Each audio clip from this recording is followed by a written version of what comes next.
17. É uma sacanagem, porque por mais 3 minutos você teria 2 horas de altura.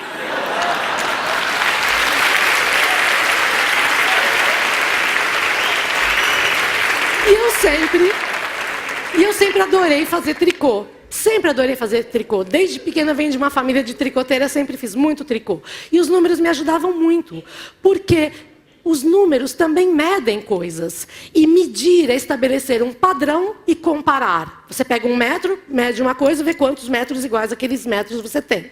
E você faz um padrão em tricô, você vê quantos pontos você tem em tantos centímetros, e você faz a regra de 3 para construir tudo. Então eu era muito feliz, os números do tricô, até que eu descobri que eu amava as palavras. As palavras são as coisas mais lindas, eu amo as palavras, os sentimentos que eles descrevem, as coisas, os pensamentos, as coisas que a gente pode dizer com as palavras. E existir é ter um nome, tudo que existe tem um nome. Coisa mais linda a gente ter um filho, ter a oportunidade de pôr um nome numa pessoa que não existia. Aí vem lá alguém, homenageia o avô e põe Epaminondas no bebê, né? Por quê? Por que sempre homenageia o nome mais feio da família? Não entendo. Mas sempre tem alguém que tem essa ideia de fazer isso. E aí, estudando as palavras e pesquisando as palavras, eu tenho uma firme convicção de que a gente pensa de acordo com a estrutura dos nossos vocabulários, do nosso sistema de alfabeto. Eu tenho certeza que um chinês pensa diferente da gente. Porque o chinês, ele pensa por ideogramas. E são lindos os ideogramas, eles parecem poemas. Sabe como é que é depressão em chinês? Coração atrás da porta. Eu tenho vontade de chorar toda vez que eu penso isso. É uma cena, a palavra é uma cena. E sabe como é que é a euforia? Rufar de tambores. Vem uma coisa boa, né? Sempre tem essa sensação de que vem uma coisa boa. E eu uso as palavras com precisão na minha vida, no meu trabalho. Eu sou escritora, eu sou roteirista. E eu, quando vou na consulta médica, os médicos me amam, porque eu descrevo sintomas com uma paixão.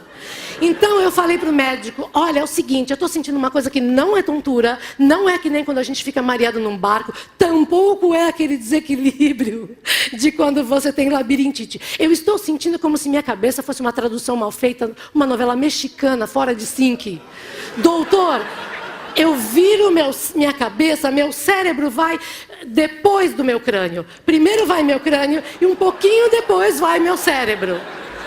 Eu disse, isso faz sentido para o senhor? Ele falou, faz muito. E essa foi a diferença entre ele me mandar tomar um Plasil e eu ter um aneurisma.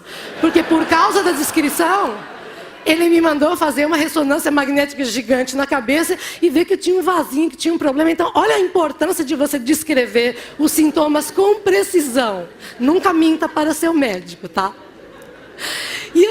E nessa busca pelas palavras, eu vi que cada sentimento que existe, ele se sedimenta dentro de você quando você sabe o nome dele. E alguns sentimentos existem, mas existem em outras línguas, e a gente não tem na nossa língua portuguesa. Tem saudade, os outros não têm, né? A gente fala, tem saudade, vocês não têm. Mas os outros têm coisas que a gente não tem. Serendipity, uma palavra em inglês que eu amo, muita gente conhece. Serendipity é a alegria de descobrir alguma coisa que você não estava procurando. É aquela coisa que você vai procurar a chave do carro para ir embora e acha o óculos que estava na bolsa, que você perdeu 4 meses atrás. É quando você...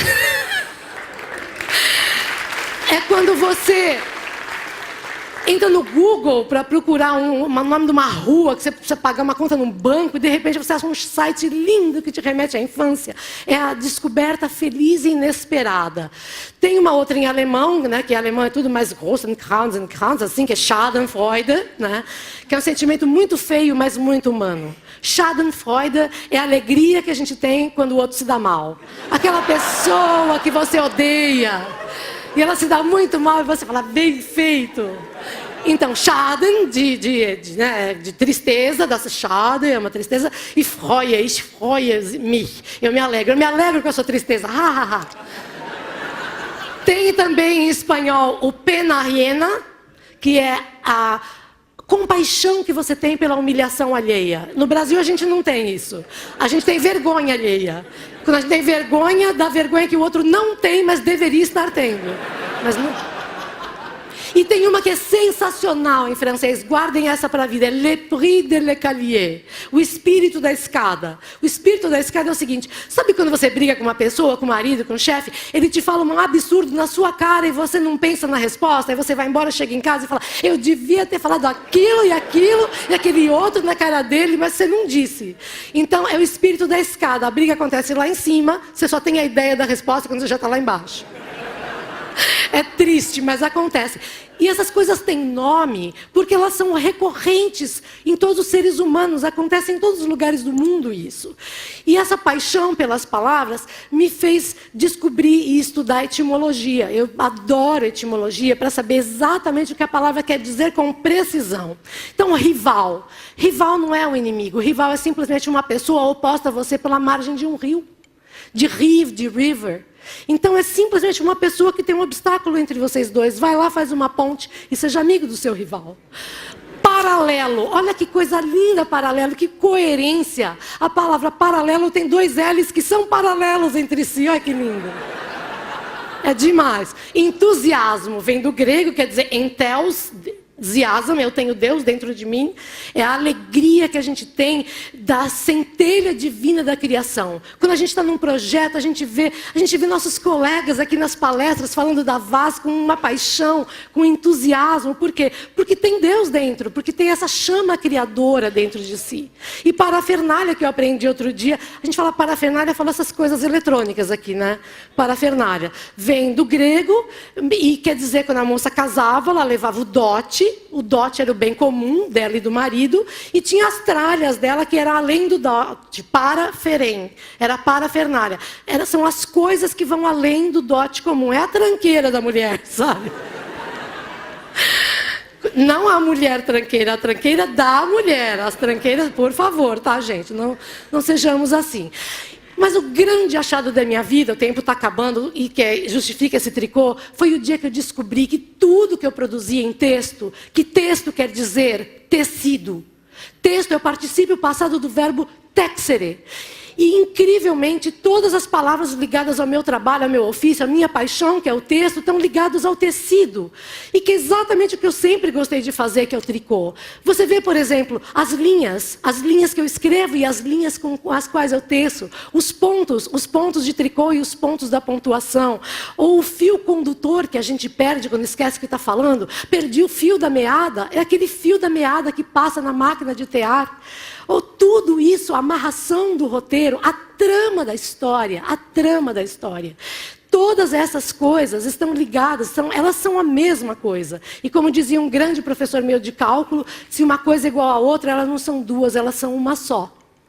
E eu trouxe esse tricô para você, só para desmanchar, para dizer que quando você desmancha o tricô, esse movimento que o fio faz de ir para um lado e para o outro é exatamente o movimento dos seus olhos quando você desconstrói um texto, quando você lê um texto. Seus olhos vão daqui para lá e voltam para cá. Então, ler e buscar conhecimento é você desmanchar para si um tecido que foi construído para você saber.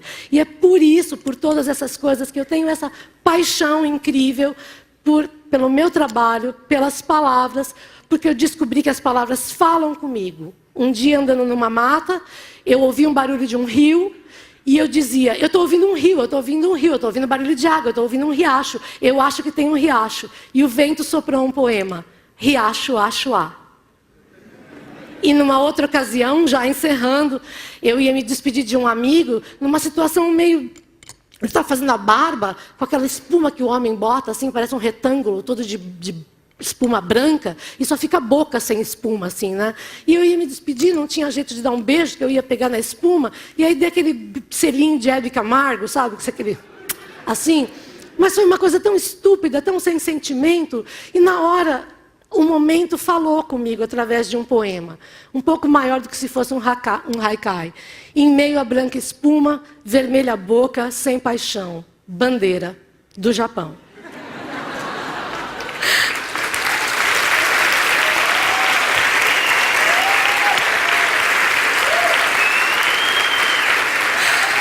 Quero agradecer demais por vocês permitirem que eu tecesse essas considerações aqui, juntos, nesse nosso tear.